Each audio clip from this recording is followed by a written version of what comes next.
నా పేరు యు సాయినంది. నేను 9వ తరగతి చదువుతున్నాను. ఈరోజు మా పాఠశాల జెడ్పీహెచ్ఎస్ కొట్యాల తరఫున వాటర్ ప్యూరిఫికేషన్ అండ్ సప్లై అనే ప్రోగ్రామ్ మీద మేము మురుమూరు పంప్ హౌస్కి వెళ్ళడం జరిగింది. అక్కడి వారి గైడెన్స్ చాలా బాగుంది. అక్కడ వారు వాటర్ని ఎలా ప్యూరిఫై చేస్తారని మాకు చాలా బాగా వివరించడం జరిగింది. అక్కడ వాళ్ళు చాలా కష్టపడి వాటర్ని ప్యూరిఫై చేస్తారు.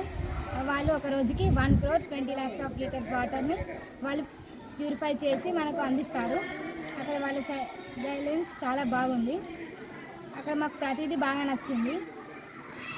వాళ్ళు ప్రతి కంటైనర్లో వాటర్ పోయేటట్టు పైప్స్ని అటాచ్ చేశారు. మిషన్ భగీరథ నీళ్ళు తాగడమే చాలా మంచిదని మాకు అనిపించింది. బయట కొనే మినరల్ వాటర్స్లో మినరల్స్ ఉండవని మాకు తెలిసింది. వాళ్ళు వాటర్లో క్లోరిన్ ఎంత ఉన్నది అనేది కూడా వాళ్ళు మాకు టెస్ట్ చేసి చూపించడం జరిగింది. మిషన్ భగీరథ వారి వాటరే చాలా ఆరోగ్యానికి మంచిది. మా పాఠశాల తరఫున మమ్మల్ని తీసుకెళ్ళిన మా ఉపాధ్యాయులందరికీ ధన్యవాదాలు.